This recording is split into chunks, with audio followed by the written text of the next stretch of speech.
All right, well, fuck it. Fuck it. What's going on, everyone? Welcome to the channel. I'm live streaming this just like I live streamed the State of Play last week, which I did not really like that much. But yeah, streaming this, and I'm going to be eating in the process because I haven't ate anything all day.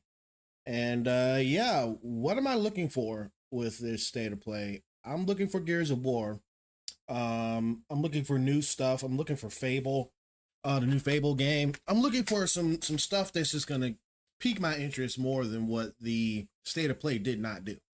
Okay, so I'm gonna be bouncing back in between extra, the large, the regular joint, in between both of these on several times. So thank you for joining me. If you're watching this afterwards, after it's already been streamed, and you're watching this on YouTube, thank you. Click that subscribe button because there's other things on this channel other than just gaming. We got movie stuff over here, television stuff over here, and of course, yes, gaming and music. So there's other things on this channel, but if you're watching this on the playbacks on Twitch and Kick, thank you for watching this.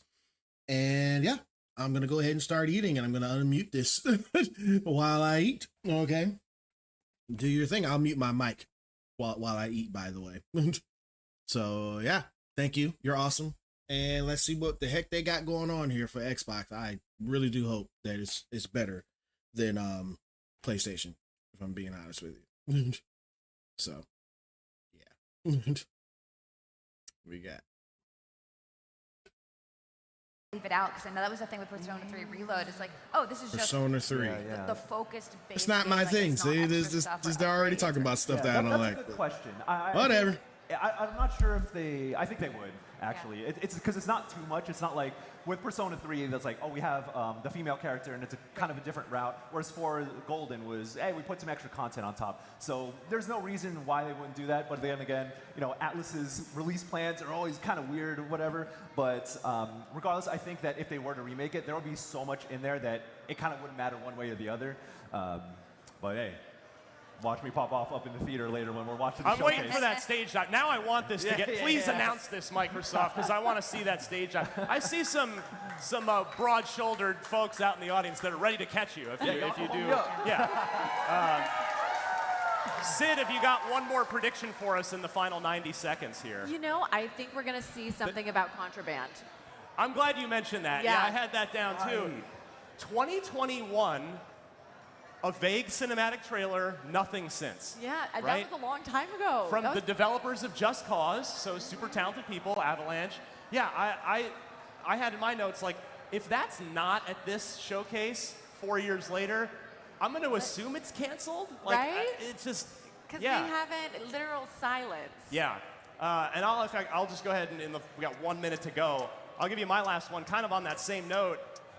Everwild? Rare? Yeah. Oh, yeah. That was announced. I had to look this up. It's a pre-pandemic announcement. 2019 was when that was first announced. Then they showed it one more time after that. I'm kind of in the same boat with Contraband as I am with Everwild. Like, is this still happening? Yeah. If it is, it seems like this is the year.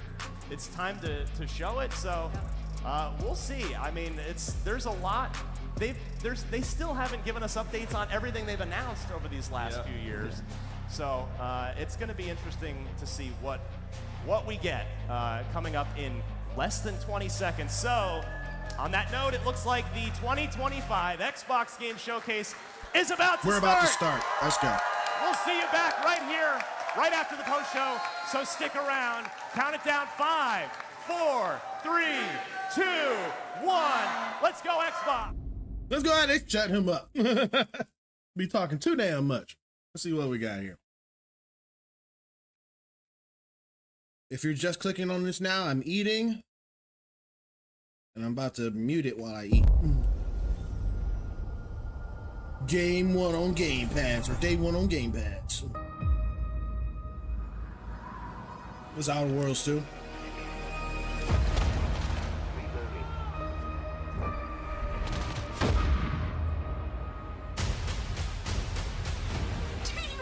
I'd care that the colony is in disarray.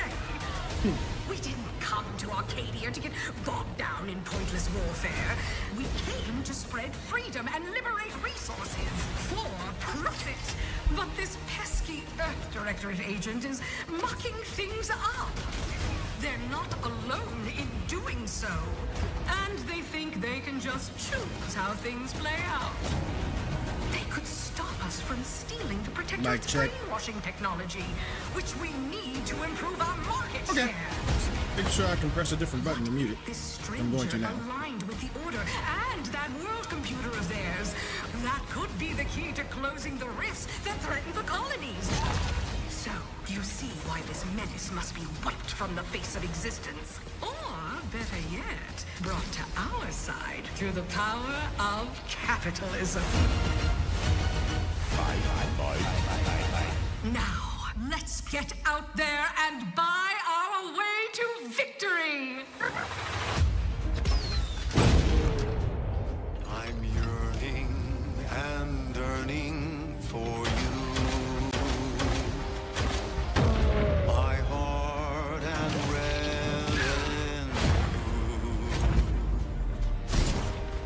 Every last bit of my way, every last bit that I'm paid, every last bit that I save is intended for you.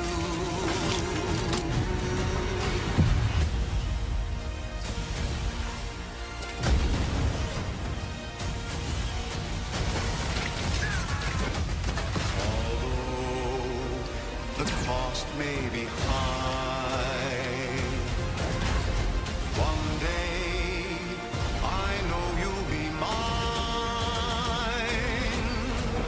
Someday, perhaps I'll own two. For now, I'll take one that's brand new. 'Cause I'm yearning and burning for you.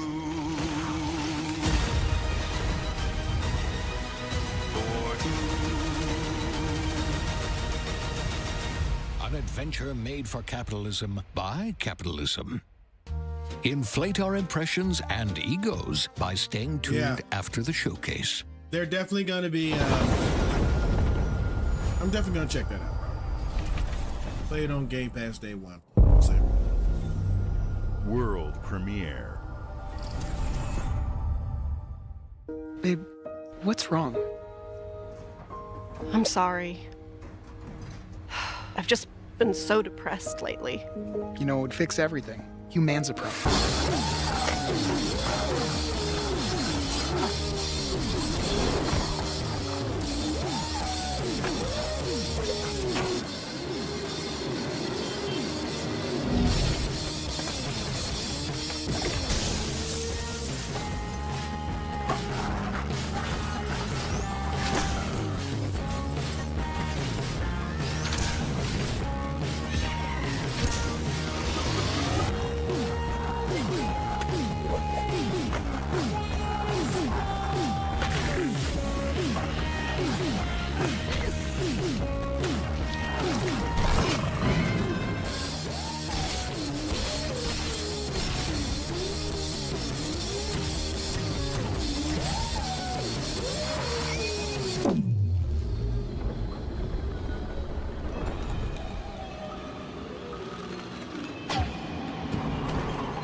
Yeah, humans are barely sentient.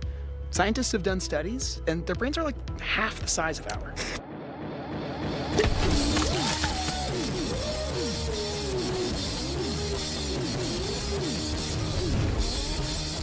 I had fun with the first High on Life.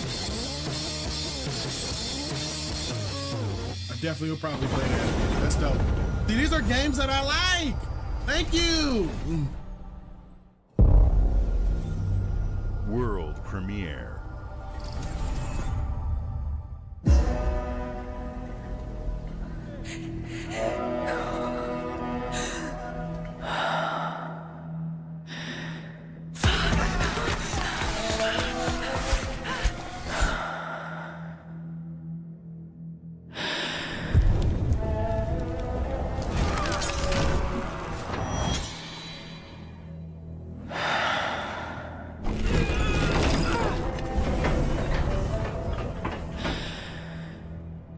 This look hard.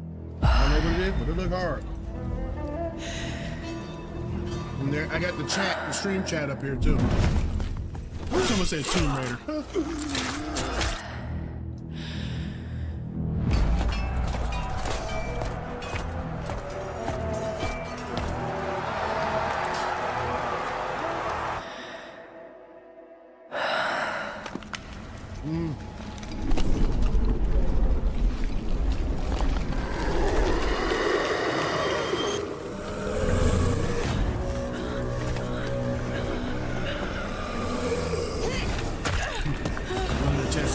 Something game. It doesn't matter what their gender is, it just needs to be cool. Get out of here, Red Bill.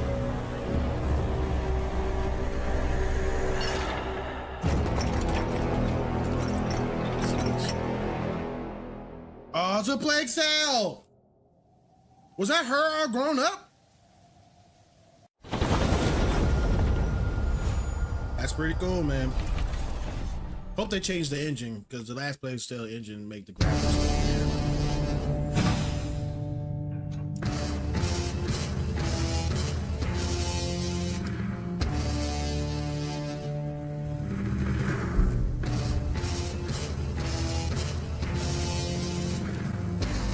This better not be their portal. It's their portal! It's their portable!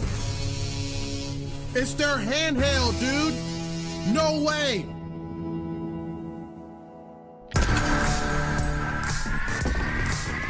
That's what I'm talking about. That's what I'm talking about. When is that releasing?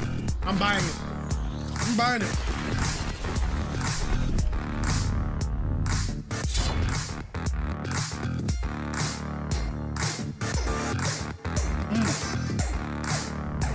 Seamless play to download natively. Stream from the cloud.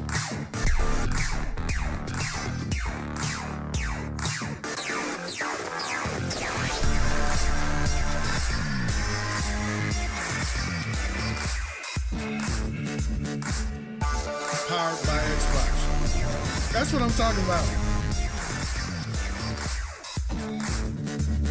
With impulsive triggers. AMD. Oh my God, I'm buying W. I don't care about none of the L's over there. Y'all are stupid.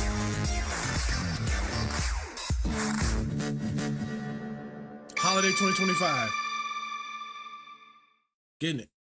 Getting it. At Xbox, we strive to put the player first. Thank you, Sarah And that's Bond. what you've seen from us over the years. Thank We've you, led Sarah the Bond. industry with backward compatibility. We championed crossplay and cross-progression. We delivered Game Pass, first on console, then on PC, and with cloud gaming. So what's next? How can we give you even more freedom, more choice, more ways to play? Our next step is to unify your gaming no matter where you buy or play.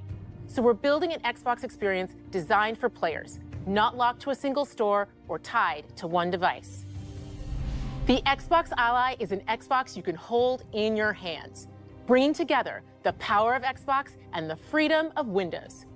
On this Xbox, you can play games across your entire library, including all the Windows PC game stores, from Xbox and Battle.net to Steam, GOG, and Ubisoft Connect. And the highly anticipated Hollow Knight Silksong will be available at launch and in Game Pass when the Ally releases later this year. In fact, every new game you see in today's show will be playable on the Xbox Ally. We have always wanted you to have the unique experience of Xbox on any screen. That's why we're investing in Xbox Play Anywhere. Whether you're playing on console, PC, smart TV, or any Windows handheld like the new Xbox Ally, the Xbox experience roams with you. Your library, progression, friends, and achievements. There are over 1,000 Xbox Play Anywhere games on Xbox today. And every new game you see in today's show, from our partners and our studios, is Xbox Play Anywhere. And because it's Xbox, you can always have access to Game Pass, with a diverse lineup of games from the biggest franchises to critically acclaimed indie hits. This is the freedom we believe players should have. Any game, anywhere. And we are giving it our all every day to make this vision real. But it all comes back to the games. That's right. From Dead to Rights on the original Xbox to Armored Core 6, our relationship with Bandai Namco Entertainment has stood the test of time. We both believe in bringing amazing experiences to players around the world, and their next game does exactly that. From Rebel Wolves Studio, this is a story-rich action RPG steeped in dark fantasy that I can't wait for you to explore. Thank you, and enjoy the rest of the show. You did great! Yes, Sarabon! That is awesome.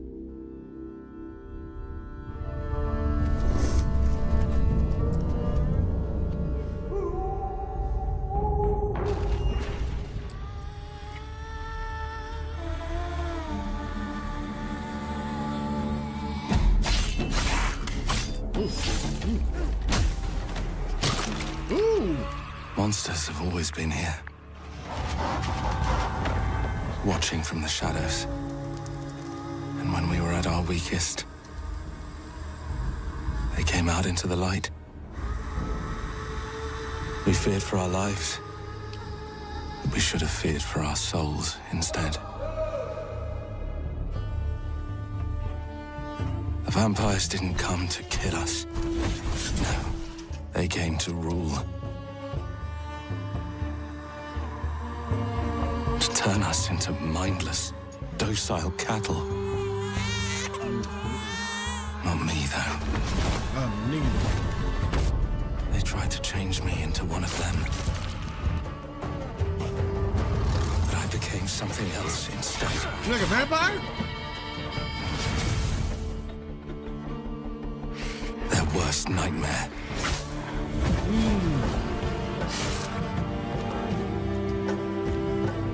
Yo, this looks awesome. This looks awesome. The Dawn Walker? Did he just say the Dawn Walker? This looks great. Fighting to even the score. Fighting to understand the evil behind it all. He is out there watching, seeping into you, growing. When is this coming out? Ah, 2026. God.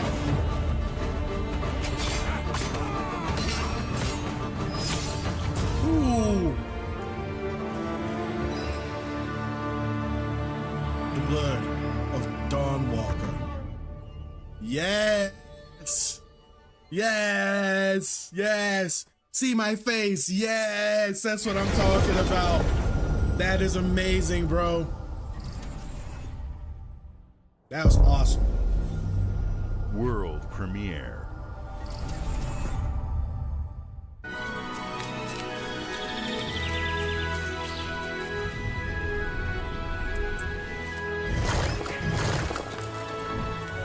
Excuse me? Bro, I thought that was Mario.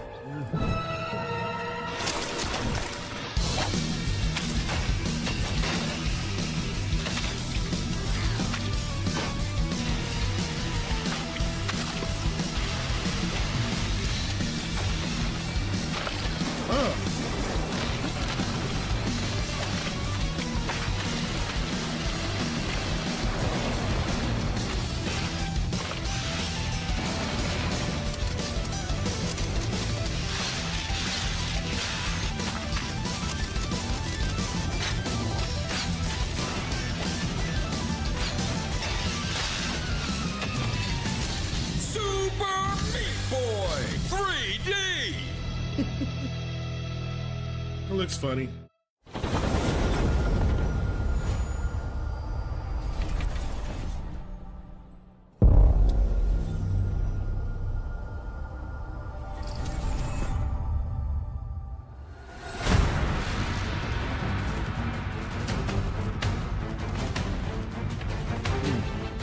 Watch your back, Yakumo.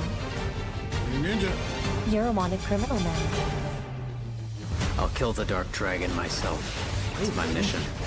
My duty as a Raven Ninja. Damn. Breaking the Dark Dragon free has its consequences.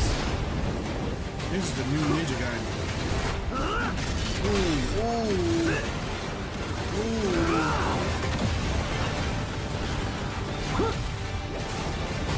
This is it. Sayori. Yeah, it's the new ninja guy. Ryu. There's something I need your help with.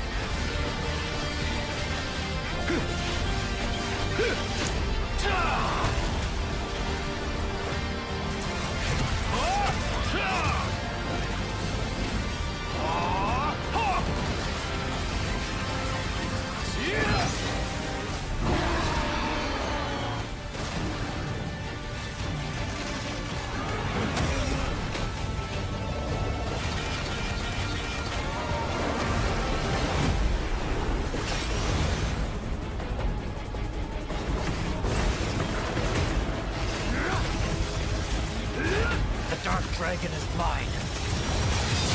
Damn, Ninja Gaiden 4. That looks awesome. Ooh. October's gonna be a full month, man.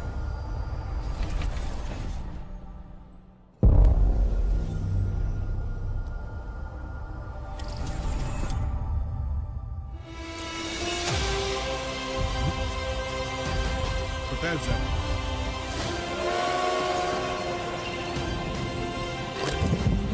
Here we go. It's expansion? Good luck, Indy. What are you doing, Jones? Are you crazy? I only played a little bit of this game. It is dope though. I knew it was an expansion. This is where it starts. Beneath the streets of Rome. Enter the city of Antioch. Find the secret relic. Bring it back to the Holy See.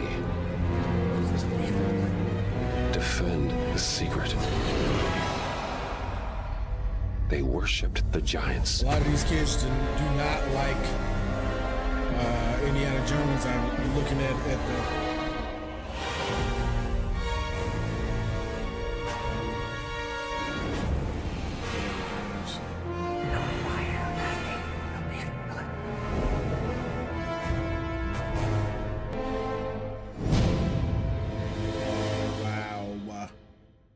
yeah, I gotta finish that game. Definitely gotta finish that game.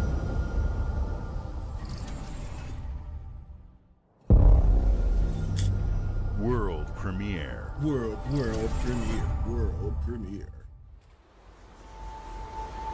遥か昔、この国に輪廻の獣が現れた。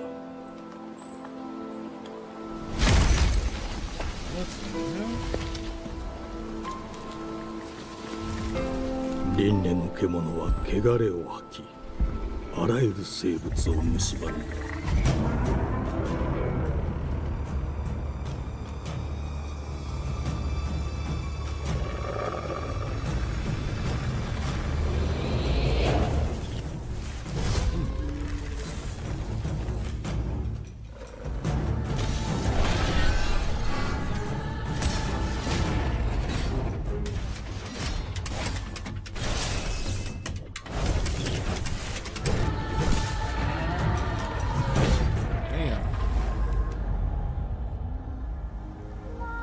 西暦4026年、人類は滅亡を待つのみ。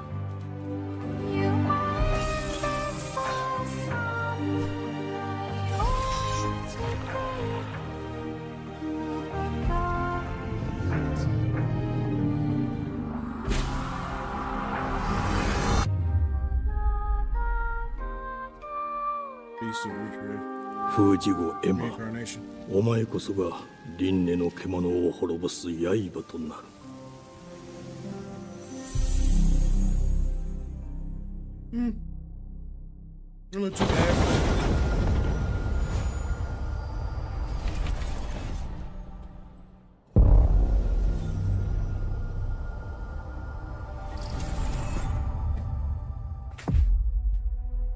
The glittering streets of Avalon sure do shine, because they sweep their filth down to us. Time game.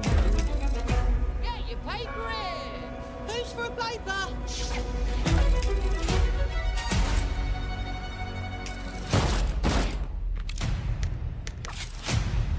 Here's used to playing in the mud.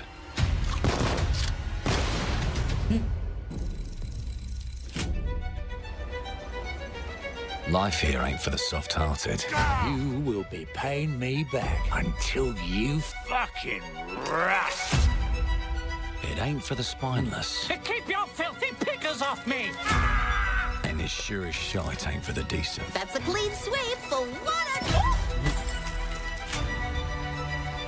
There has been a crime! Justice itself has been affronted! I have been burgled! Lord Griswick. Burgled! Yes, I got that part.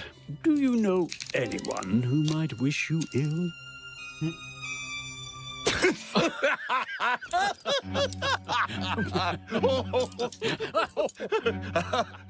We can't arrest and question everyone.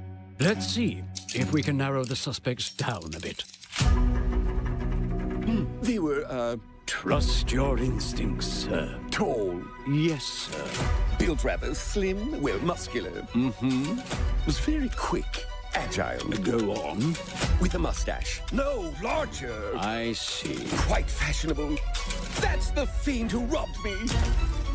They got my good side this time. Breaking in is the easy part. Character creator, I mean. Your brandy, sir. Getting away with it is the real trick. These candlesticks ain't gold. Worthless and dull, just like you. Nah, I have a customer. How can I help you? I'd rather talk to you, Errol. Sounds like I'll get a better deal. You talk to me first, and him never. Got it? Uncle's a bit touchy, ain't he, Errol? Touchy? I say I'm touchy! Damn! There. Anything else you'd care to say to Errol? Brains. If I hadn't seen it with my own eyes, I wouldn't have believed it. That's crazy. Round here, it's all sharp edges, empty pockets, and blood on the cobbles. Yeah, Goodbye, dialogue tree. Someone Silas. said ill dialogue tree. But instead of it just being like I'll leave you with a busy Starfield, where You've it either doesn't got a show the gang at your character back, talking, or a knife at in least they it. have We're the family animation here. stuff. Family The show takes care of its talking, own. like Horizon Can't Zero put a Dawn. price on that, can you? Them's in charge. They don't keep order. They keep power. Take this thing into the crucible and melt it. It's messed up. They just want us beaten, broken, and too scared to fight back. I don't want to kill him. That's why it pays to be clever and well-armed. Pretty cool guns. Let's go and end a few arguments.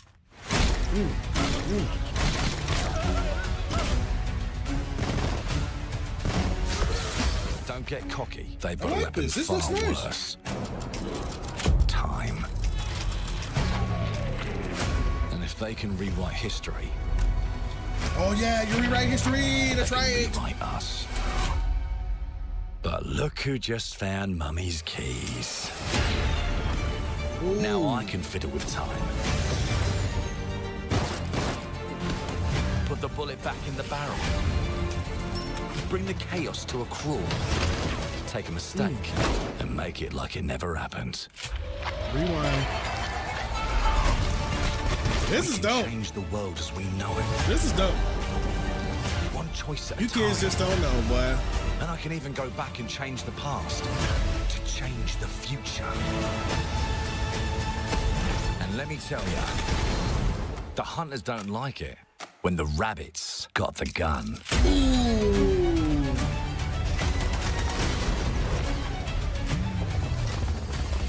That's cool. Control the future.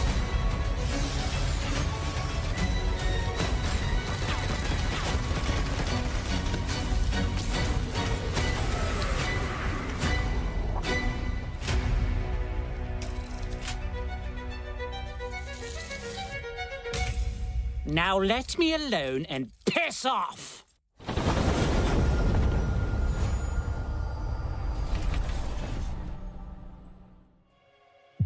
Our creative teams are dedicated to bringing players award-winning, record-breaking, critically acclaimed games. Call of Duty, Black Ops 6 from Activision, Doom, The Dark Ages from Bethesda, Diablo 4, Vessel of Hatred from Blizzard, and Avowed from Xbox Game Studios. All of our teams across Xbox First Party are shipping their most played games ever, and they're also delivering more content than ever before. From original single-player experiences to vast online worlds, our teams are empowered to build the games they've always dreamed of.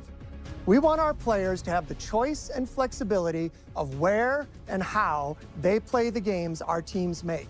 So of course, our games will be available day one in Game Pass, and every new game we make for both Xbox consoles and PC will be Xbox Play Anywhere. On behalf of our creative teams, thank you.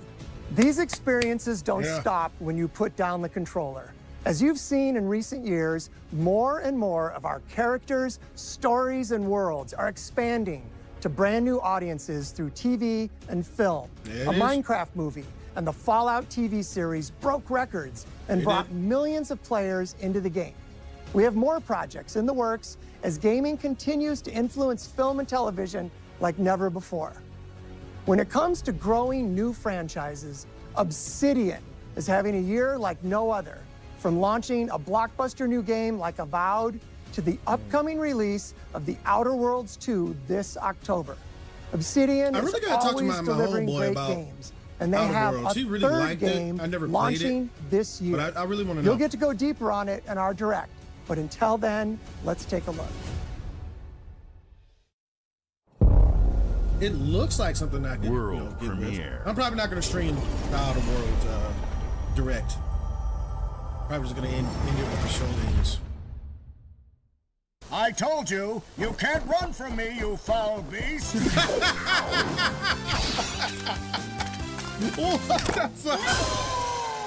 With new flexible legs, the Yoke action figure can ride anything. Breaking news. There's been an explosion at Brook Hollow Park. Chaos descended on a ceremony commemorating the 2-year anniversary of when 4 teenagers were miniaturized against their will and left to fight for their survival in the backyard of a deranged scientist. Formerly evil company Ominent Practical Technologies was set to dedicate a statue of the 4 teenagers, fast food science robot Burgle, and Dr. Tully when an explosion erupted. Dr. Tully and the teenagers' current whereabouts are also unknown.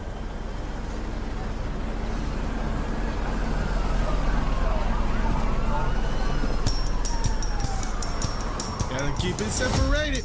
You gotta keep them separated.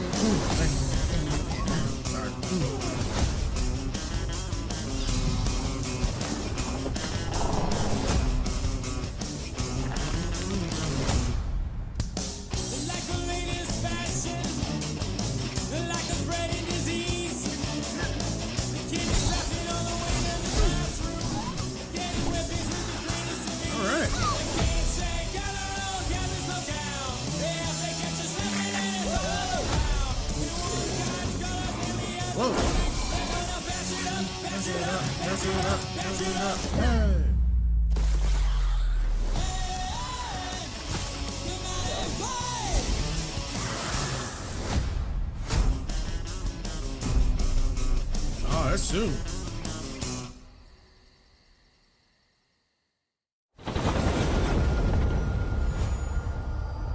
Don't look at that. The predecessor, ND3500, reached. Accessing predecessor's travel log. Attempting data salvage.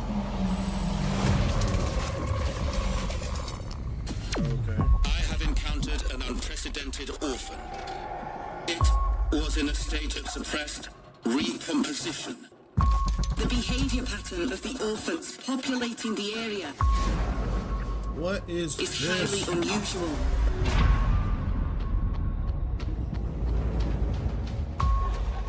They become exceptionally aggressive.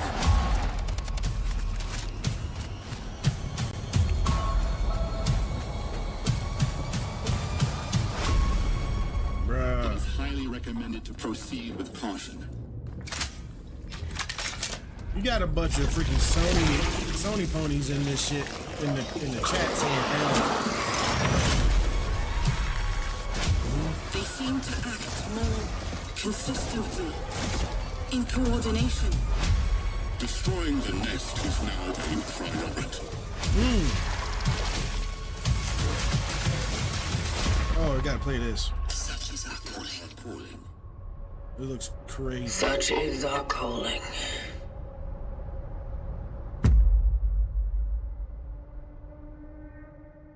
Coming fall. Grown-ups. Man. Y'all hitting right now, boy. Y'all are hitting.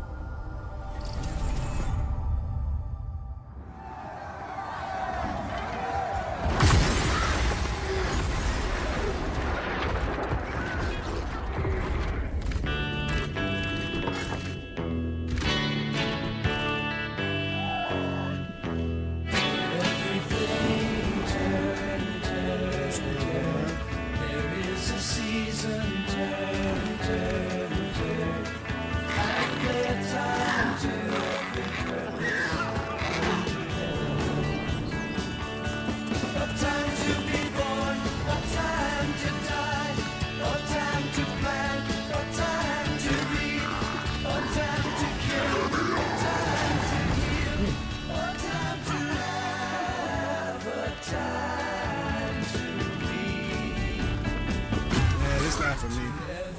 I do respect it though. It's not for me.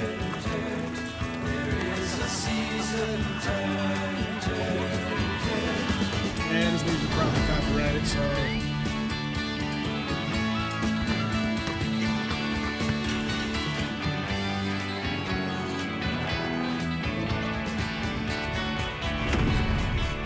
Go back to regular on this one.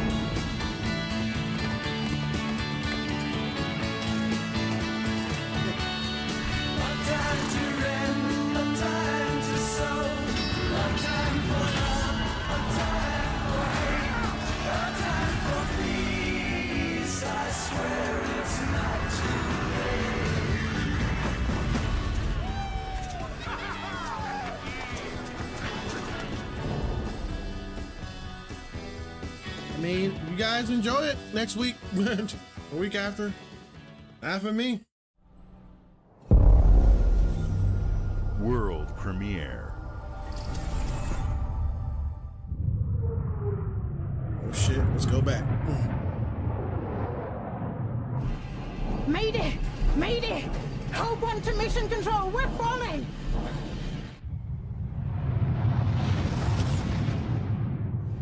Thomas, the ship's breaking apart! There's no time! Evacuate! Now! Thomas, come in! Ariane, you sacrificed everything for a new world, to save mankind. And I'll always love you for that. Don't nod.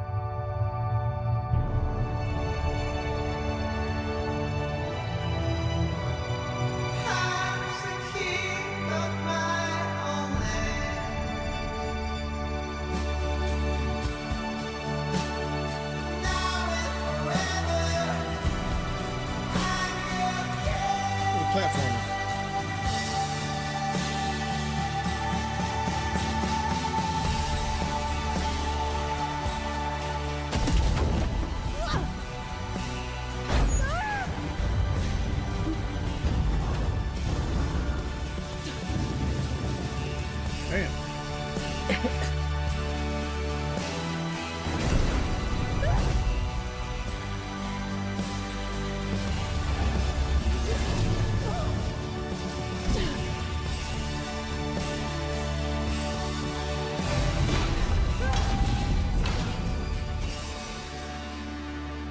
Thomas, wherever you are, I'll find you. Aphelion? Aphelion? So there's Thomas. Oh god. Oh god. Oh god.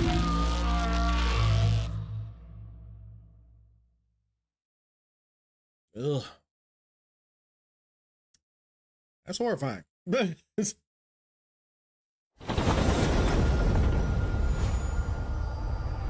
So a lot of people are not liking that because it's a black female. Oh no! World premiere. The leader of a game or another female that's in a game. Welcome to England, Mr. David. Oh, weird. I know this must be a shock, having never met your real father. Oh look, but there's we left another you this hotel female in with a his will. cat. It's Oh been in your family no! for generations. Much like the caretaker. He's a little eccentric. You'll see. Let me welcome you to the Grand, a hotel famous across the land. Okay. Every room used to be in such high demand. Your wish I'll command here at the Grand. Why do you have a gun? Well, hello there. It looks like you're about to do some renovations. Would you like some help with that?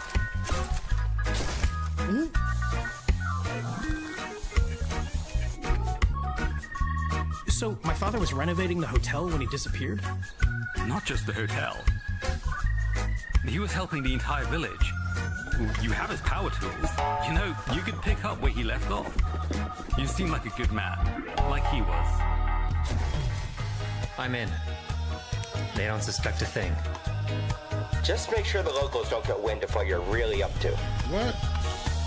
Because if they find out, they will wicker man your ass. You keep looking into things, and things are gonna start looking back. Don't make the same mistake your father made. In this place, the only one you can really trust is me.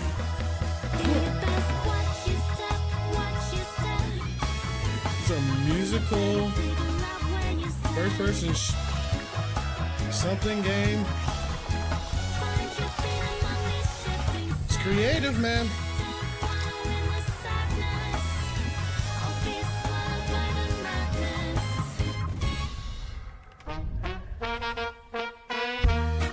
Awesome.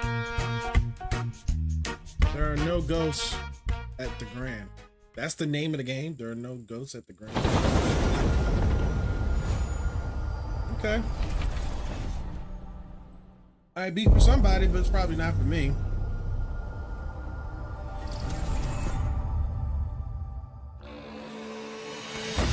There are as many gods in the world as there are stars in the heavens.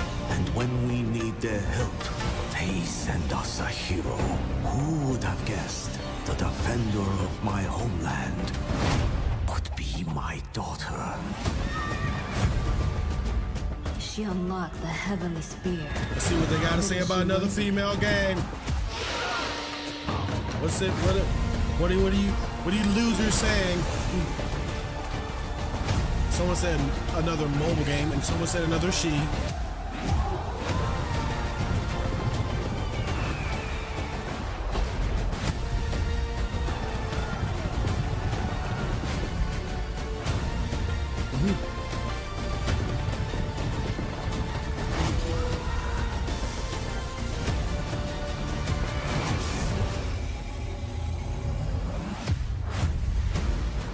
Asian mythology. You can't rule if the heavenly spear is mine. Not for me.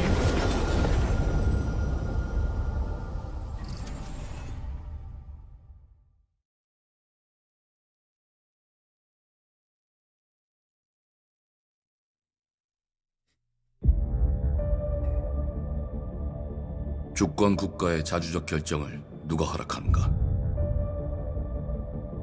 만약 이 결정이 패권 국가의 특정 정치 집단의 이익을 저해한다면 당신의 특정 행동이 대중의 의사결정에 영향을 미칠 수 있으며 반대로 누군가는 당신의 의사결정에 영향을 주려 한다는 것을 인지할 때 자신만의 온전한 입장을 세울 수 있지 않을까? 당신의 입장은 온전한 본인의 판단인가? 그렇게 믿고 있거나 믿고 싶을 뿐.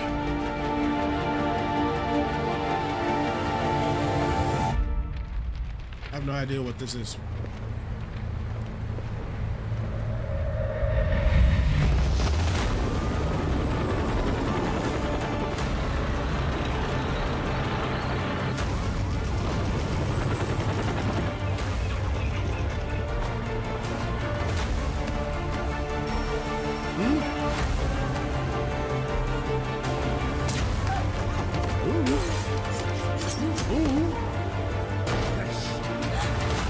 당신은 무엇 때문에 분노하는가?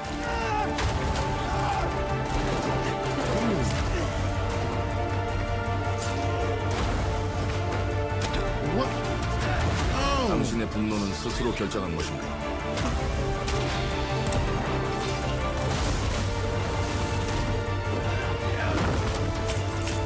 누군가 당신의 분노를 이용한다.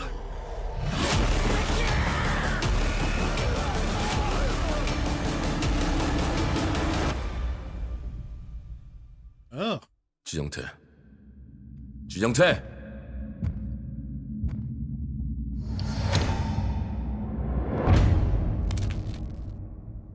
Mudong, 2 hearts. Oh, 2026. A lot of y'all games coming out next year is not going to be playable because of GTA. World premiere.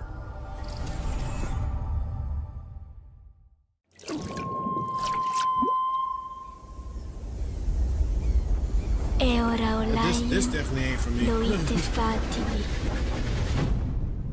I can already tell, but this is the only game so far on this stream that's been not for me, I can tell.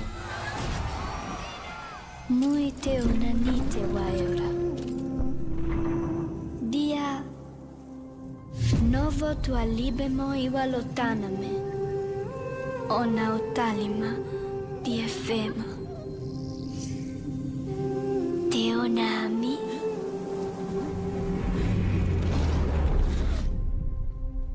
Toma tua calio, terali.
Not for me. That's why I'm not paying attention. I'm taking this right now.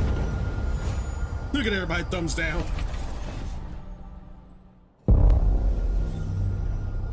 It's a Bethesda game.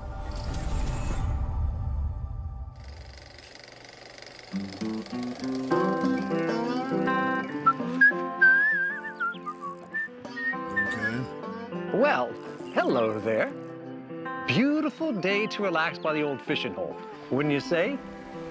When it comes to fishing, Appalachia is a land aswim with opportunity. Yes, you'll find fish of all flavors in every walk of waterway, from its mightiest of rivers to its humblest of ponds. Just step up to the bank, cast your line, and when your bobber starts bobbing, reel in the rewards. What do you got on there, Jed? I ain't watching. Worms! And how are they biting today? See for yourself. Bagging the big fish starts with finding the right tools for the job. There are as many unique combinations of rods, reels, bobbers, and baits as there are fish in the sea. And when you've caught your fill, pop over to the local tackle shop to swap fish tails. Can you smell that?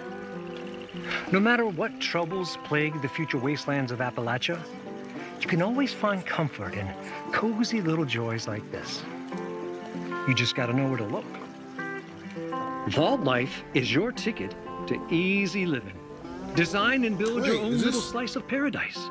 A place to show off all the bits and bobs you collect in your travels. You said Vault, is this an Got a green extension of thumb? Fallout? Plant your own peaceful vegetable garden. And nothing warms the heart like a neighborhood cookout. Ah, community makes a wasteland a waste home. Join today, and tomorrow you'll be kicking back and sharing a meal with friends in beautiful Appalachia.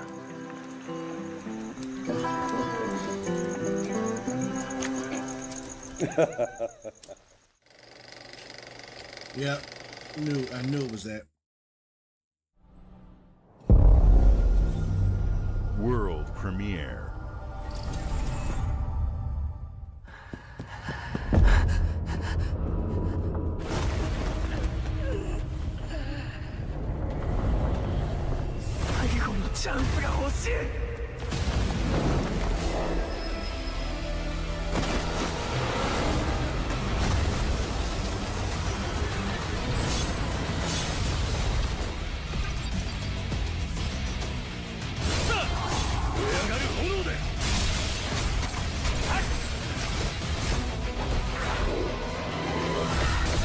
This looks like it needs to be in the PlayStation, but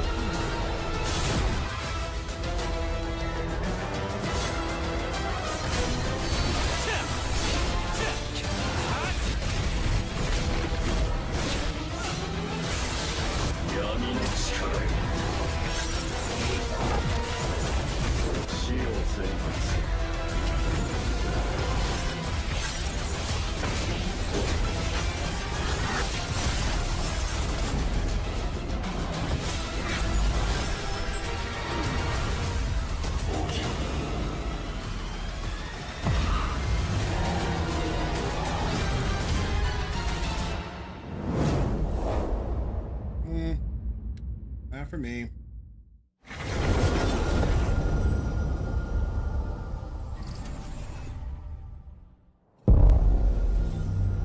World premiere.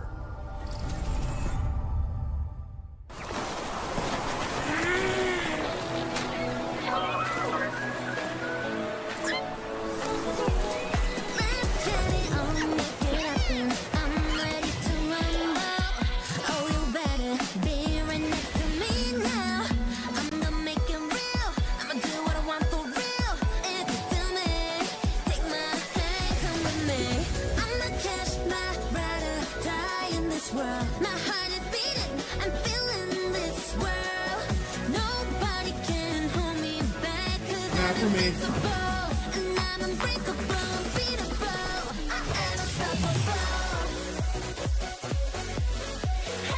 Nice music, I guess.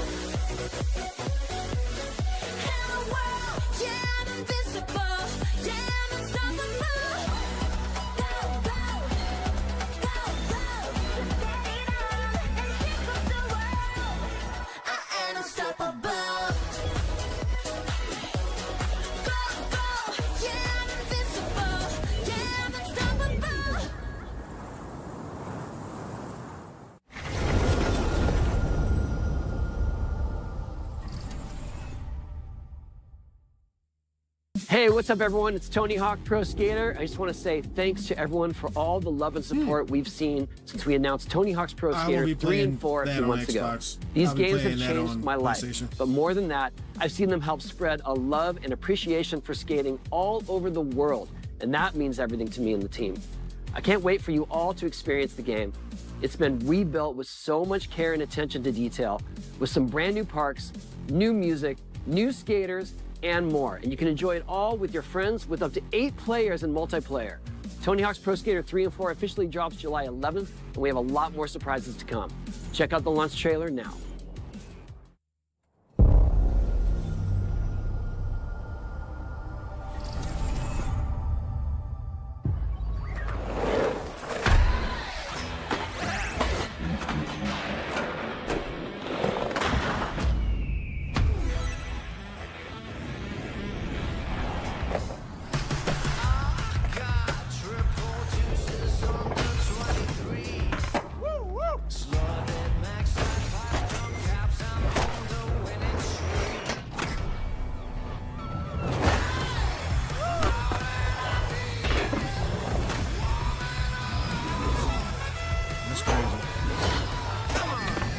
dope. Ooh. Oh, it looks amazing. Watch it, mate.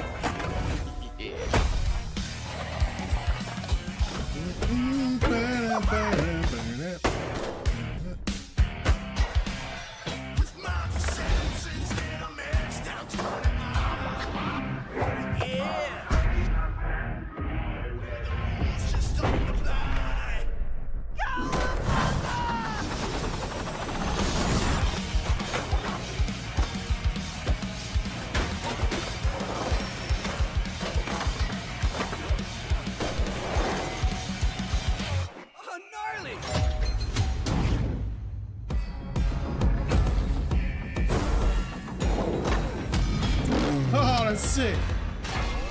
Play the demo today. All right.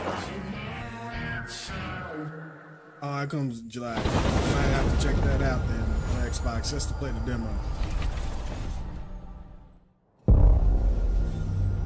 World premiere.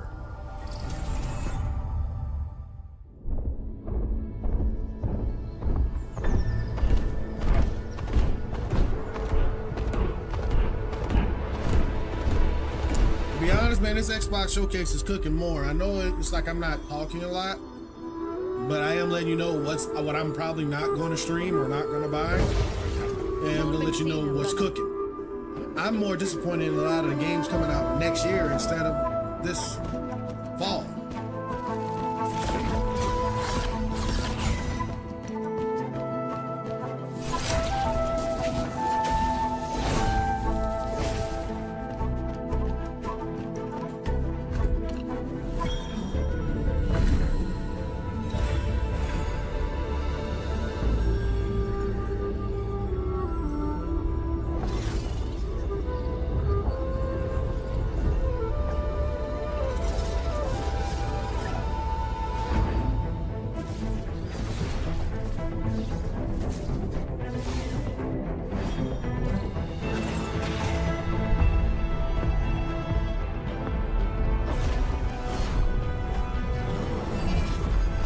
Man, that came out of his back.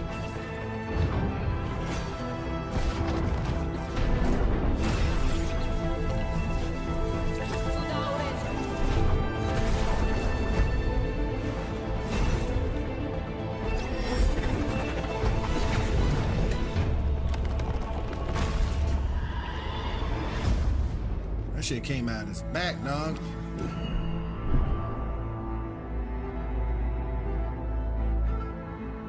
Shit came out his back, cuz.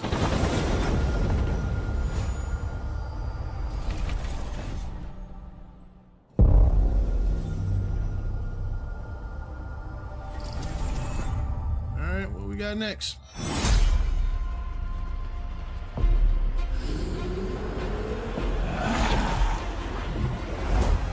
Xbox? I mean, Gears of War? Oh, it's remade. That was sick. They changed gaming for it. It really did.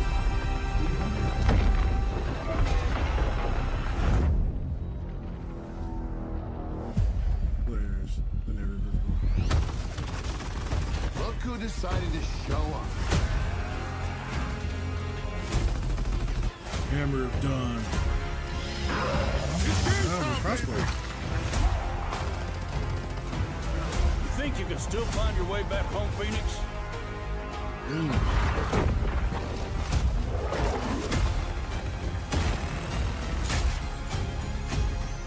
Looks like they upgraded. Split screen co-op. Let's do this.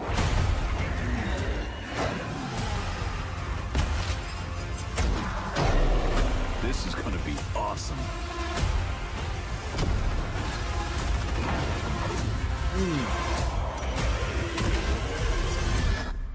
Form up! Cold Train. Woo!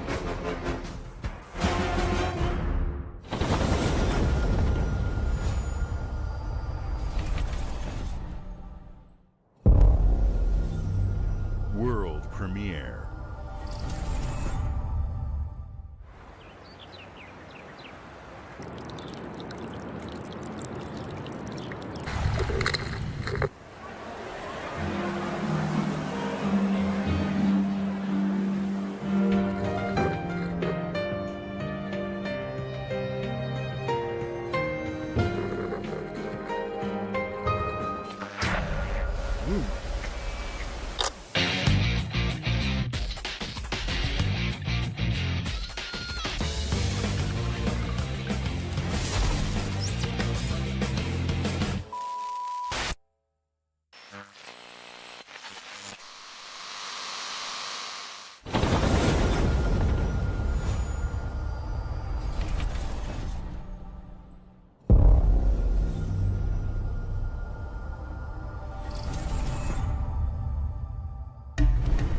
The Smugglers League is always there. But you won't see us. You won't hear us. And the only way you'd ever know it is if that's what we wanted. As smugglers, we deal in the goods others are afraid to handle. Guns, explosives. And don't forget the rum. It's a life of danger like no other. So I guess my question is, can you handle that?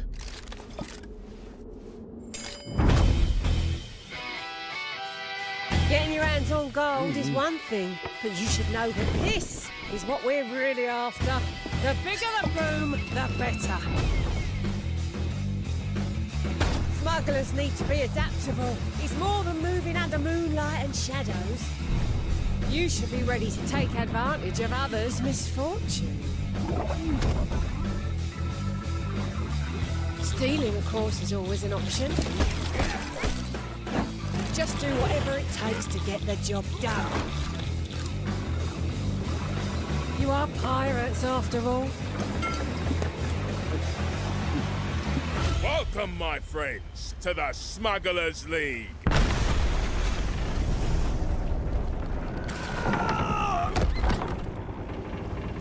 You're paying for that.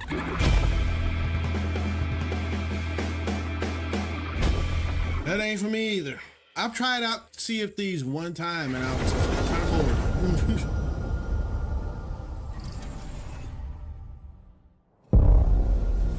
bored. World premiere. Hope you're not in a hurry because northbound is backed up all the way to 18th Street. And the southbound ain't looking much better. This is ridiculous. Please, come on. Are you one of them? You're here for the track. What?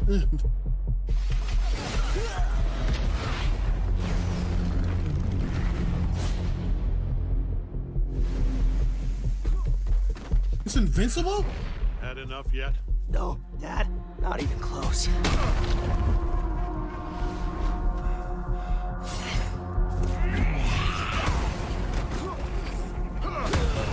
Shit!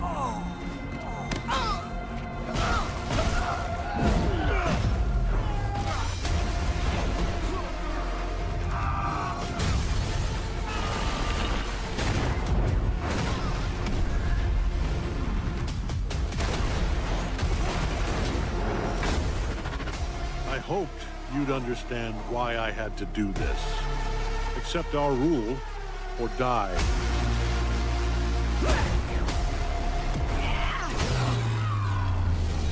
I'd like to propose a third option. Explode!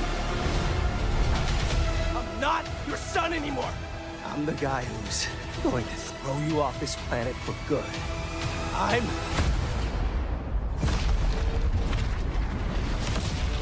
trusted you! Oh! It's the makers of Mortal Kombat? Ready to bleed? This is over.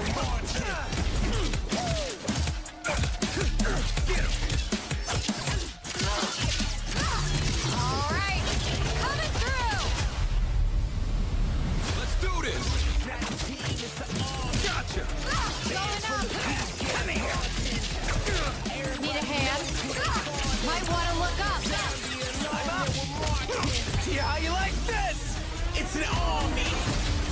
Ooh. I am ending you.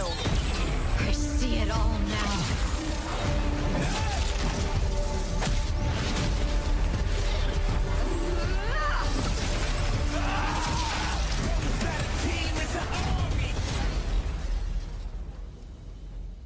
That's kind of dope. I don't know if I'll buy it, but I can play it day one just to try it out.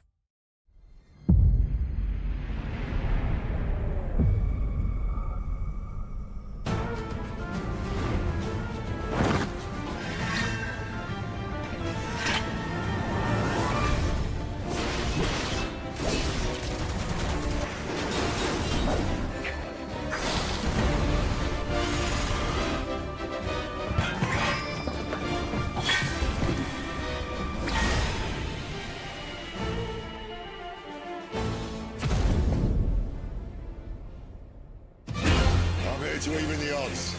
Any objections? Know your place, little lamb. There's no one to save you now. You will answer for what you've done! Our flames are our own, and they burn as one! Come to me, Ifrit!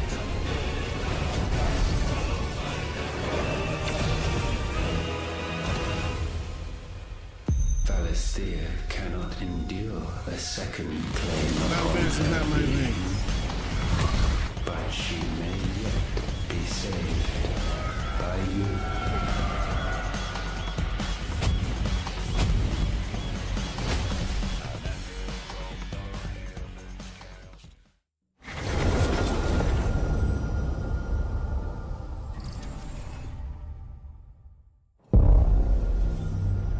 World premiere. World premiere. This is the world premiere. Double Fine.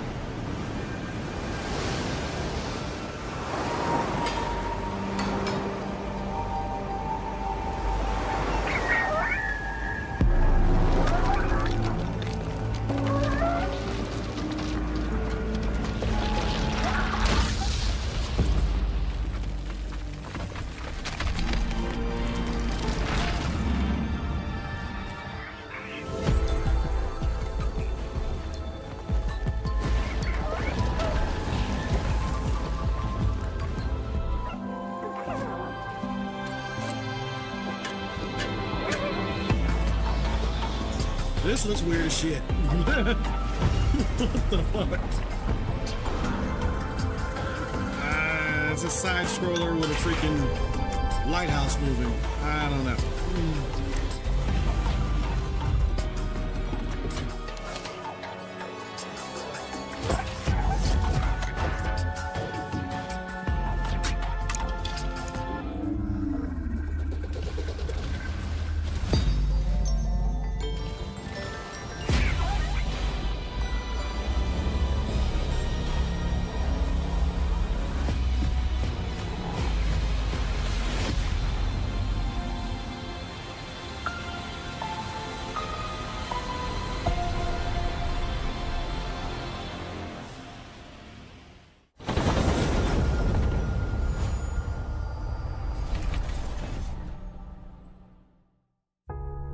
Games like Psychonauts 2 showed how Double Fine excels at creating unique and innovative experiences, and Keeper is no exception. Looking ahead, next year marks 25 years of Xbox. It's a big milestone for the platform and franchises that you helped build and make popular. Bill Spencer. We couldn't have done this without everyone who's been with us on this journey. As we think about bringing a new generation of players to these iconic franchises, I'm excited to share that players will get to celebrate 25 years of Xbox with a new Fable, the next Forza, Gears of War E-Day, and the return of a classic that's been with us since the beginning. Today, you've seen an incredible range of games from creators across the globe. Creators like In Exile, reaching for new heights with Clockwork Revolution. Sluggerfly, making Team Meat's modern classic platformer into 3D. Square Enix, bringing more of the critically acclaimed Final Fantasy franchise to our players. And Team Ninja, returning to the beloved series they debuted on Xbox. You've also seen the next Xbox hardware release, our Xbox Ally handheld, which lets you bring your Xbox experience and your library with you anywhere. I hope you enjoyed the breadth and depth of the games, updates, and experiences that are coming to Xbox from our partners and our own creative teams. We're seeing more players on our platform and in our games than ever, thanks to all of you. We're proud of the creativity that Obsidian is delivering this year. Immediately after Showcase, our Direct begins, where you'll go inside the studio for an extended look at The Outer Worlds 2 and Grounded 2. Thanks for joining us today. But before we get into the Direct, you got one more? We have a final world premiere. Nice. Enjoy. One last world premiere. What's it gonna be? World premiere.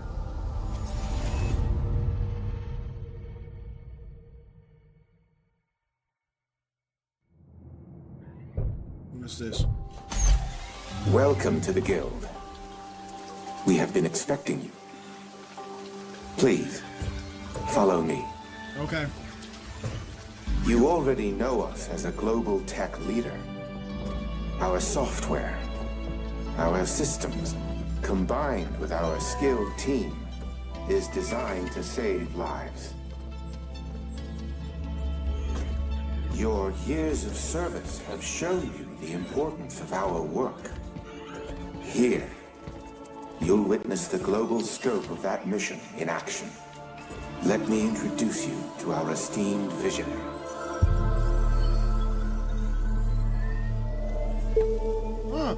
For too long, I know that actor. We have been bound by outdated systems, accepting limitations instead of redefining them. The Guild is safeguarding tomorrow, now. We are pioneering the future of protection worldwide. Our advancements are designed to elevate everyday life, reshaping the future of technology on a global scale. What is this, man? I'm Emma Kagan, CEO of the Guild. I just realized that's a gaming version of this actor.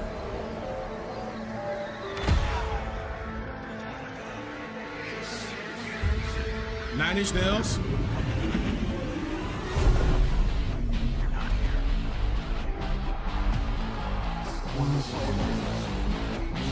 This is blocked because the music is Nine Inch Nails. I see you. I see you. What's up? This is the last trailer for the gaming, this Xbox Showcase. It's a little bit longer than the PlayStation Showcase last week.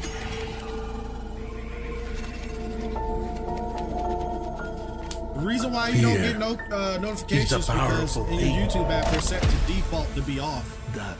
So you gotta turn on your notifications. I tell that to everybody. What is that?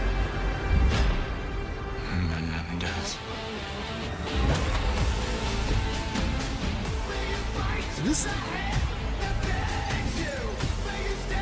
Turn on. Call of Duty Black Ops 7. No way! They just announced it. That's crazy.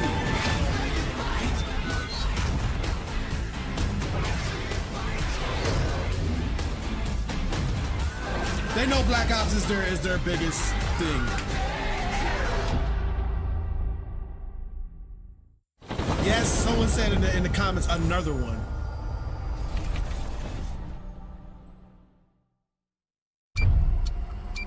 Oh, now they're about to do the Obsidian. I mean, I'll let it run through. I'll let it stream. I wasn't gonna stream this, but I'll stream it. Because I'd like to know more about Outer Worlds 2. It looks cool, and I might stream it. So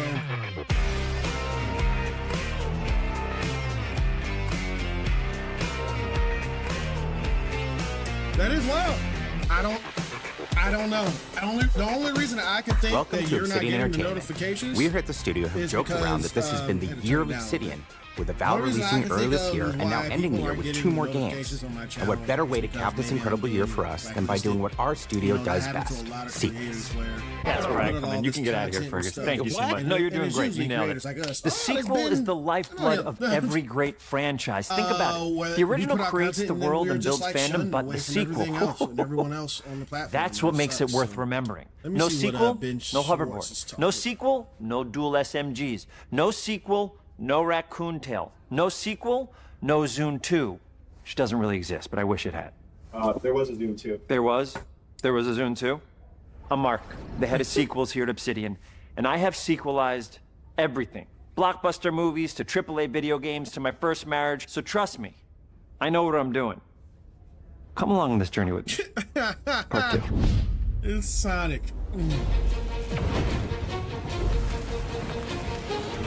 Let the killing commence.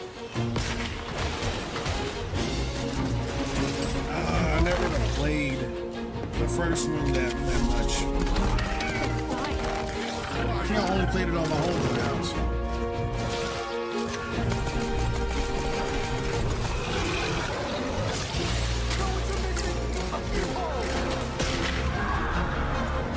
To his first marriage? Are you talking about what The Outer Worlds 2 is a sequel to The Outer Worlds 1. It's a continuation of the themes of robber barons in space and how people are controlled by the stories they're told by the people who have power over them.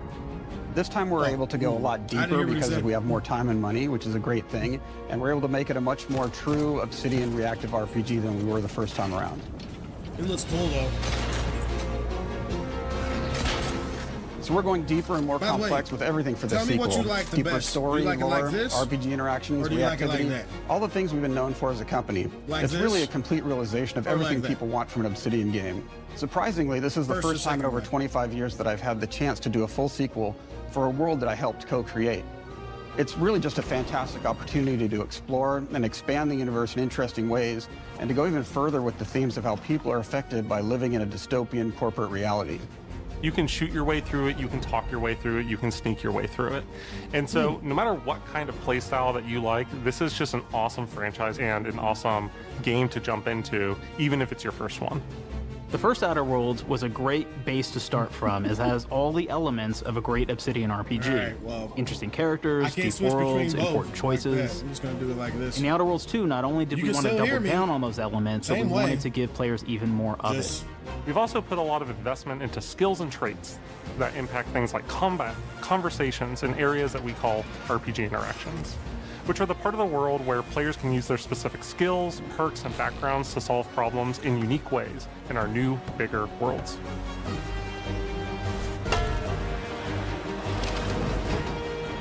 I love a deep RPG experience, and building out that RPG crunchiness for our players was at the forefront of what we set out to create.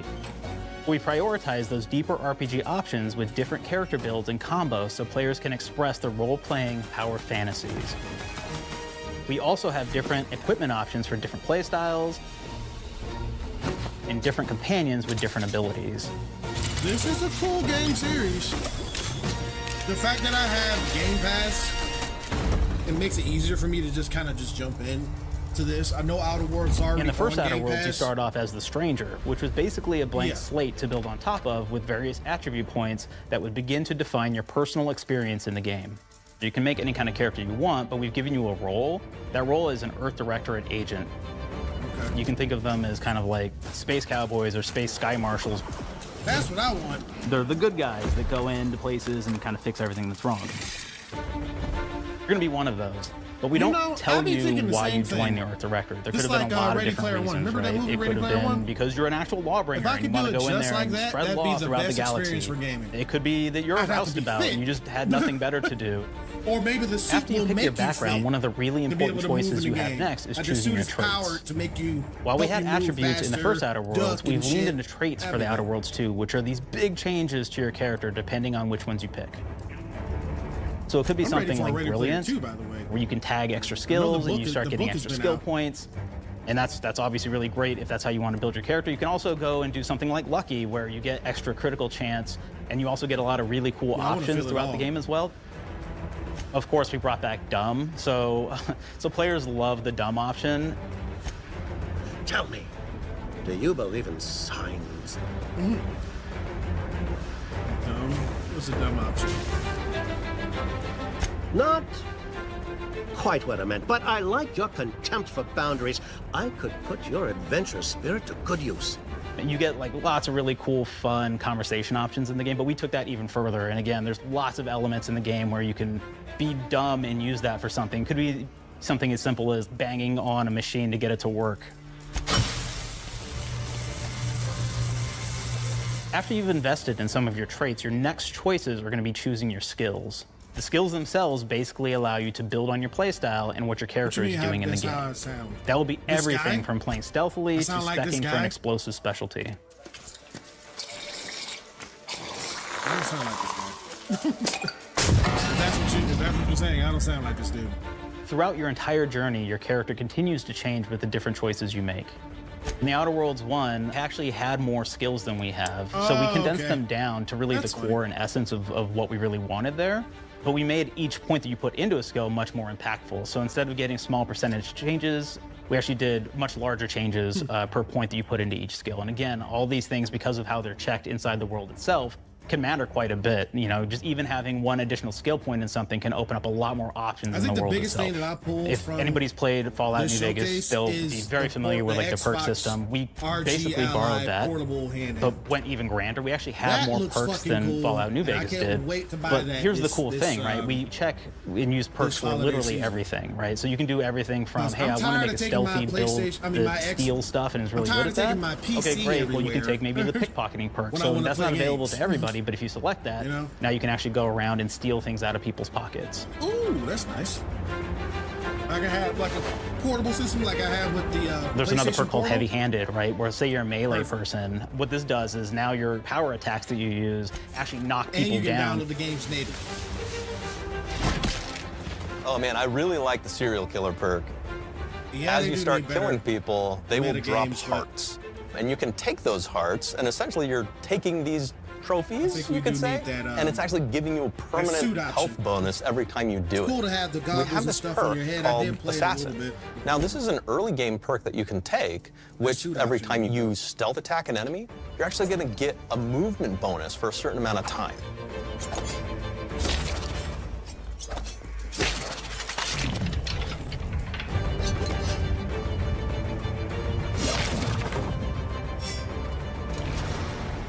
Flaws were a system that everybody loved from the first game, but we wanted to make it more personal to the player. We wanted it to really reflect how you were playing the game and give you a bonus that you actually wanted to really engage with. With the flaws system returning, we knew we needed to go bigger, better, and more real than ever before. So we turned to the team. And I told them, no bad ideas. Give me what you got. Okay, we need more flaws. We need them to be real. I want to put them in the game, so give me something. Inspiration. What's wrong with you? Oh, I have bad knees. You have bad knees? They hurt when you walk a lot? Yes. When you walk too much, they hurt? No cartilage.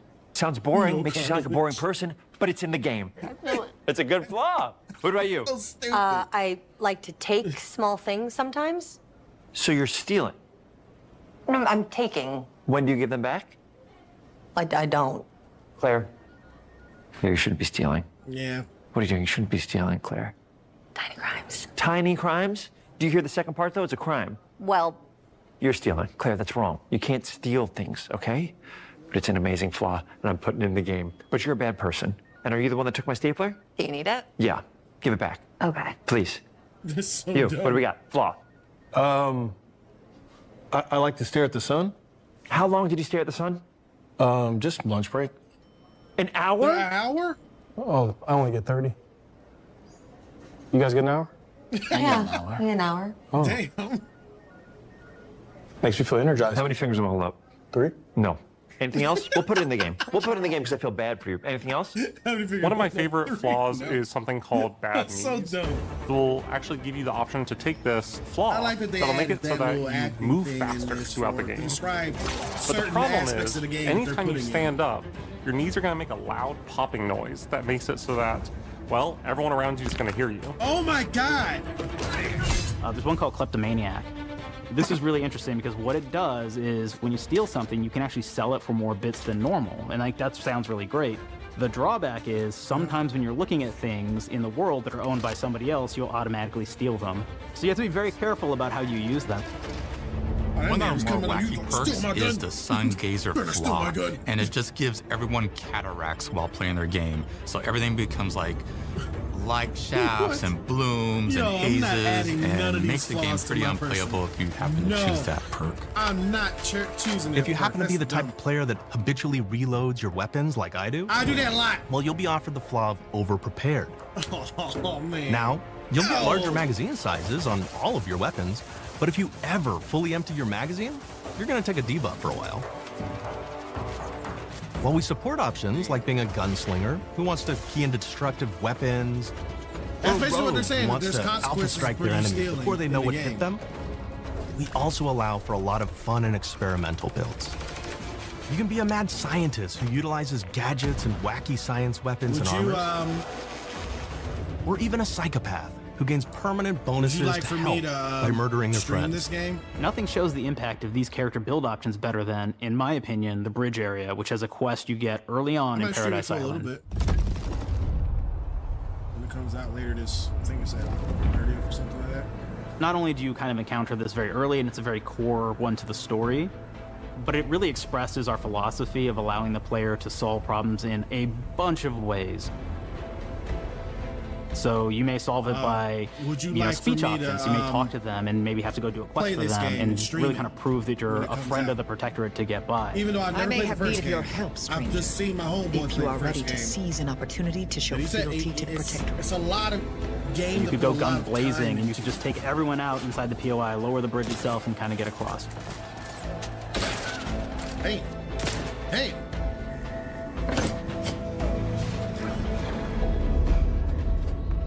You could sneak in, lower the bridge, and then actually sneak in under the bridge to get over to the other side. Somebody saying no one cares.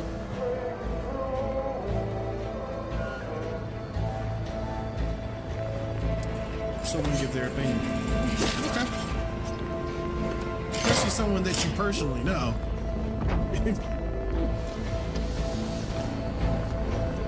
You can bypass the bridge entirely if you found like certain gadgets, like the shield gadget that protects you from poison gas as you go across, or the double jump boots, which kind of allow you to jump across the chasm and get across that way.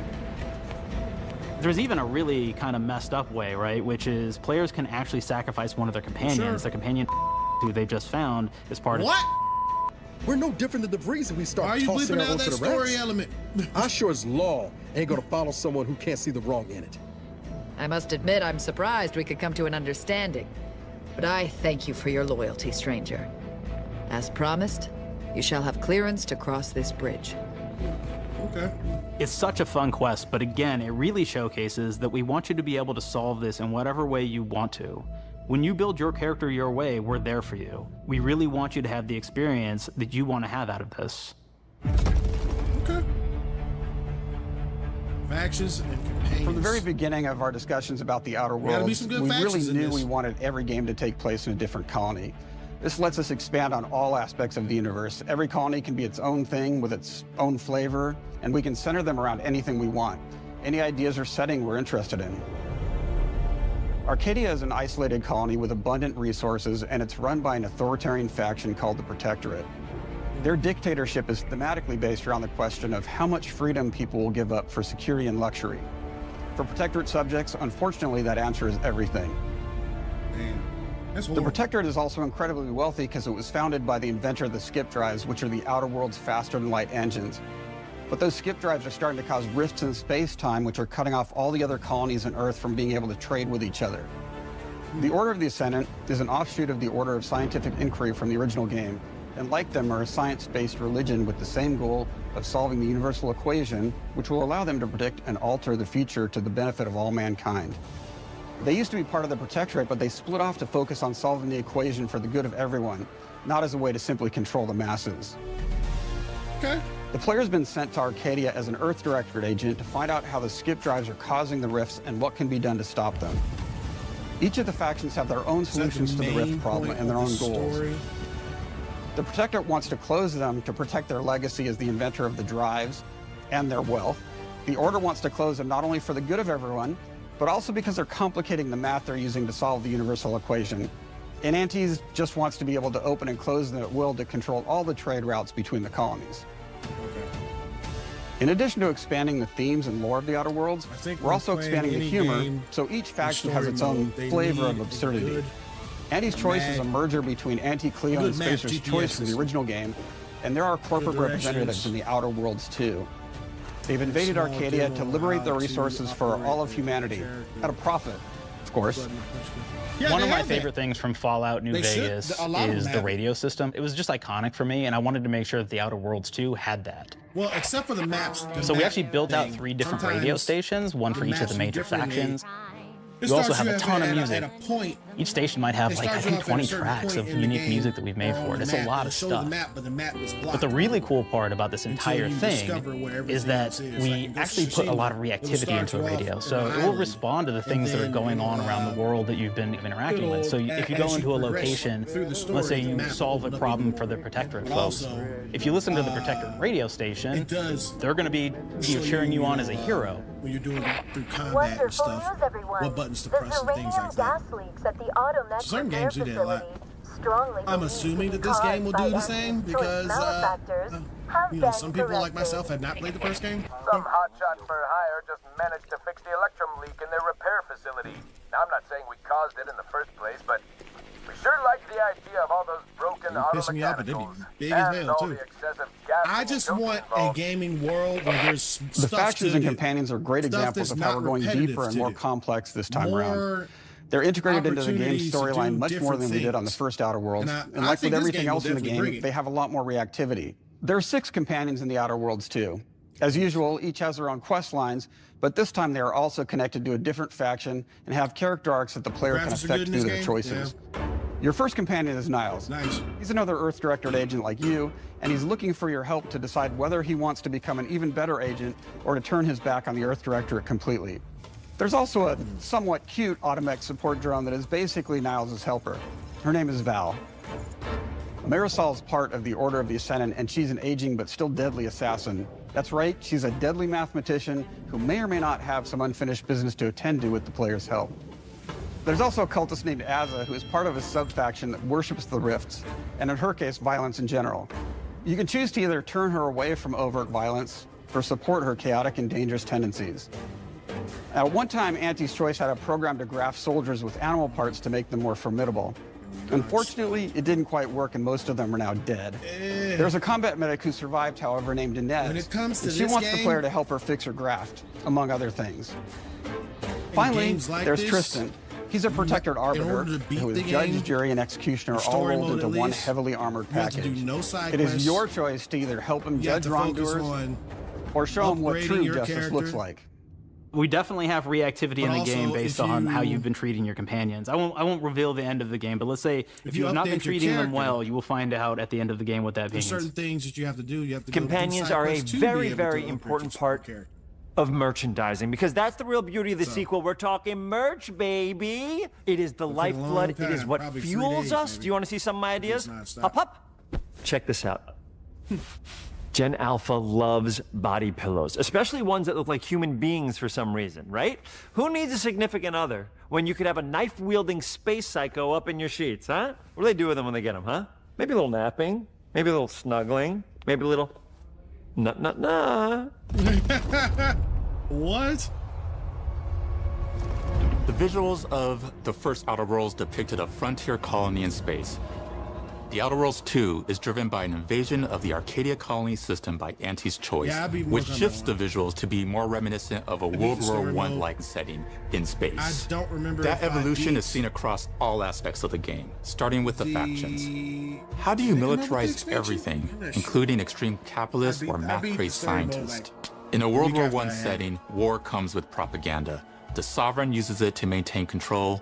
Anti's Choice uses it to help their bottom line. The Order just wants to show how it exists within the grand plan. We want players to feel like Arcadia is a living, breathing place scarred by a long-standing war. Fairfield, one of the first towns you encounter, was once under protectorate control, but has recently been taken over by Auntie's Choice. They don't just occupy the town, they rebrand it with their signature style, repainting buildings, posting guards, and adding propaganda-based holograms featuring Auntie and the Moon Man. The bad guy. Showing the towns evolving after the invasion helps us push immersion for our players. One of our priorities in visually realizing the world of The Outer Worlds 2 was making sure everything is clear and recognizable from the player standpoint. We want to make sure each faction has a particular look and design. So when the player is running across these vast, different environments and landscapes, they're recognizing the motifs and visuals of who they're talking to, what they're going to be talking about, and how that progresses throughout the story. The first Outer Worlds was really about player interfacing with corporations. And while we have that in The Outer Worlds 2, we really want to express not just the corporations, but how the player interacts with other facets of the world, like government entities or religious structures. And then we elaborate on those. With larger environments, we wanted to encourage exploration by improving player mobility across the board. Now you can run, slide, double jump, mantle, and parkour your way through all of the nooks and crannies of these worlds. It really allows the player to just explore and have fun finding really cool stuff. Weapons and gunplay. There you go. Let's get to something that I like to talk about. We've aimed to make everything in The Outer Worlds 2 better from top to bottom. The RPG elements were the start, but that's touched our story, our art, and especially our gameplay. A movie with better characters. A good sequel is true to the original. That's first and foremost, right? Like, we all want to add in a bunch of things as you're making a sequel, right? We want to make it bigger and better in every way. That's what we were trying to do here. And I thought we did not need this consultant. We've made enough sequels. We understand how to do this. And I will say, I don't think it's been entirely successful. I am very proud of the combat improvements we have made in The Outer Worlds 2, thanks to my patented combat system. You may be thinking to yourself, it can't be that good. Shush, what are you even talking about? You haven't seen it yet. Watch this. Put a helmet on, because I'm about to blow all of your minds with my COMBAT system, combat system. My name is Mark, I'm the head of sequels. Shall we begin? You're thinking, what's C for? C. Capitalize the fact that the people loved the first game. We're going to take those people, we're going to make them buy the sequel, giving out pounds, pounds, pounds. Quick ones, ha, ha. Not you, Dev. Here we go. Damn. What comes after C? Not you, Dev. O. Optimize for player satisfaction. I am terrified of online gamers, okay? I want to make them happy. So let's, okay? All right. Mobilize the players so they're ready for that sweet pre-order. Clap with me. Sweet. You don't have rhythm, Brandon, just reaction. Sweet. Everybody has a different rhythm, and it's blowing mine. And here we go. Yeah, that means I will burglarize. What is this? It's basically just finding new ways to loot dead bodies. Video on demand, whatever. You know what I mean? I can do that. Right, Otis? Okay. Well, it's a big part of the game. A, you got to agonize about how many people are going to be angry that we have just put so much combat into this thing and almost no romance at all. We should look at ourselves. What is wrong with us? Huh? We can't have one love story in this? How many people have been in love? Raise your hands. Raise your hand if you're in love. Okay, are you lying? I have a wife. Put your hand down. T, toi. In French, that means two. Sequel. I think that means 3. Okay, you're getting ahead of yourself. Come on. Damn. We're on 2. And how do we end it? Anything is possible. And we've established that we're the best there is, and there's no sequel better than us. Come on, this game. And if I could just say one more thing, thank you very much. I know I've kind of changed the world of video games today. For The Outer Worlds 2, we wanted to improve gunplay in every way. We focused on improving the feel of each weapon, the way a weapon snaps into ADS, the way recoil feels when firing, and how impactful our sound effects really sell the weapon's fantasy, to things like how a unique reload animation can add a lot of character to each weapon. We've increased the variety of weapons by including new weapon types, but also through a host of fun and unique weaponry. We have things like the Bourse Blaster that fires out tumors that can explode like grenades, or can even be eaten by the player for additional health. We have a weapon called Rookie's Reward that will actually level up the more you use it throughout the game. And every time it levels up, it's got fun fanfare where it's like shooting out confetti and it's got a fun little setup. We have a really fun weapon called the pop-up gun. It fires out ad drones that will distract your enemies with corporate ads, slogans, and jingles. While your enemies are distracted, you can focus fire on them or explode these drones for additional damage. For health. New to the Outer Worlds 2 are health. throwables. So you can use frag grenades to flush out enemies, smoke grenades to camouflage and escape, distraction devices to bait enemies into a stealth attack,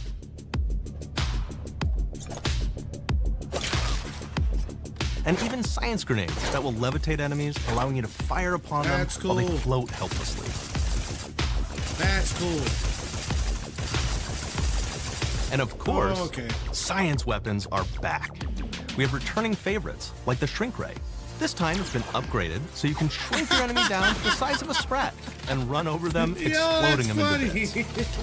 The Shrink Ray, that was probably my favorite one from the first game, so we brought it into the second game, but we improved it though. So instead of shrinking your enemies for a short period of time and having them re-expand, this time they stay shrunk, and we actually added in the ability to step on them and kind of squish them and kick them, because we knew that that was the player fantasy. We knew that's what everybody wanted to do. They wanted to step on the enemies, they wanted to kick them. So we made sure to double down on that stuff. You kick it? In addition to things like our returning favorites, we also have some really fun and unique new science weapons. One of them is called the Armageddon. This one's really cool because it actually shoots out these masses that are like these little arms that will stick to people or cover all kinds of different things, and they will continue to just hit them until they get destroyed. And we have another one that's just super cool called the Spectrum Dance Saber. This is a melee weapon that actually lets you attack to a musical beat. And if you continue to do that, you'll actually get additional bonuses each hit you do. One of my personal favorite weapons is called the Big Bang. It's just a big freaking gun that uses material harvested from rifts to shoot out a giant ball of energy, vaporizing everything in its path. Now, ammo's extremely rare for this weapon, but you can use it in just the right situation to devastating effects. Like another great one is Gary. If you wear Gary, he will lash out at your opponents as you're walking through combat. So we even have science armors, and we've really kind of shown off what we thought was really great for the player from a science perspective. We're all about letting people play the game their way. There are some players who prefer to be immersed in a first-person view, taking in all of the details. But there are others who really prefer to take the world in from a third-person perspective. Why not allow both? Well, now you can swap between the two, letting you enjoy the experience in whatever way you like. One of the things I really like about having the third-person mode is being able to see all of the fun and unique armors and armor combinations and weapons that you can equip your player with. All of the actions that you could do in first person, so you're double jumping around, you get to see your character in that way. And you get to take in the world and see things in a different light. But it does look, it looks dope, man. I do want to try it. The Outer Worlds 2 is really the biggest game we've ever made. Bigger choices, more reactivity, more weapons, more things to find in each of the worlds the players can visit. The team has done incredible work bringing the Outer Worlds 2 to life. And we can't wait for you to play it. Even though we've always been a multi-project studio, this is going to be the first time we've ever released 3 games in 1 year. It feels amazing to do. We're so excited for more people to be playing our games. It is truly an exciting time here at Obsidian. We're exploring worlds big and small while expanding on franchises that we've created, and we have no plans to slow down. We hope you all continue to come along with us as we do what we do best, make your worlds your way.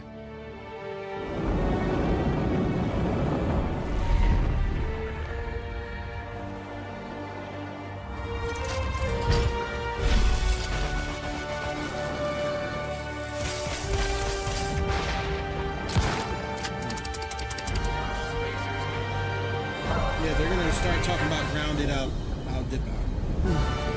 Probably gonna start talking about Grounded. That dude looks like a Pop from regular show. With the Outer Worlds 2, we're all about the best place to play, which is also the promise of Xbox. You can play the Outer Worlds 2 on this Xbox, but it may be hard to play it when you're staring at all these beautiful holes. Let's cut that. You can play the Outer Worlds 2 on this Xbox. Oh yeah, now that's Microsoft.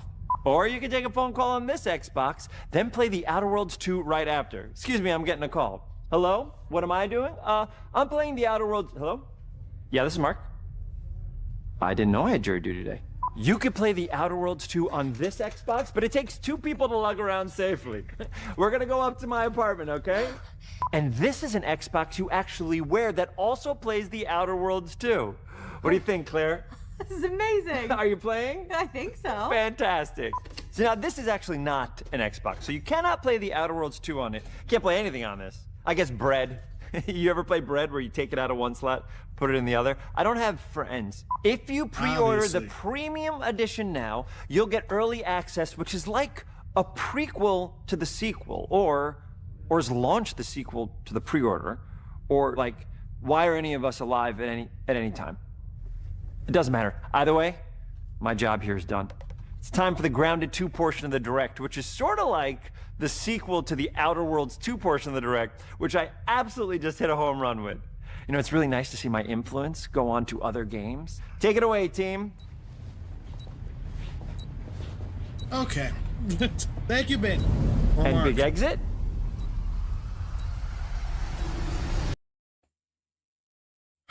All right. Well, thank you guys for clicking on this video through the Xbox Showcase. I am going to say that my favorite thing so far in this was my favorite thing throughout this whole thing was the actual showcase of the handheld. Okay, and they had some really cool looking games that's going to be coming out here. This showcase blew PlayStation out of the water, mainly because a lot of these games are going to be coming over to PlayStation anyway. Okay, and I'm not saying this is so much of a competition thing. It's just like I feel like Xbox, even though they are behind on the releasing of actual content and first party studio stuff, I feel like they got a better grasp on what gamers want, or the majority of gamers want. I mean, PlayStation is cool, but they have a whole bunch of just Japanese games, dude. I mean, I know it's a Japanese company, but it's certain games that I just feel like it doesn't. It didn't showcase too much of anything. It has some good things in it. Another showcase, if you want to watch the other showcase, it's on my the live thing. You can watch it. It's here, or I mean, the state of play. But I feel like Xbox just needs time, even though it's just too much of needing time is the problem in the first place for me when it comes to Xbox. But other than that, it was dope. Thank you so much. Click on everything to follow, click on stuff to share, click on everything to click on. And I will see you guys later on in the week, hopefully for a playthrough of Mind's Eye. Okay, that does come out the next couple days. I'll try to get to that next weekend if I can. All right, so thank you so much. I appreciate you. You're awesome. Peace. Have a good one. Goodbye.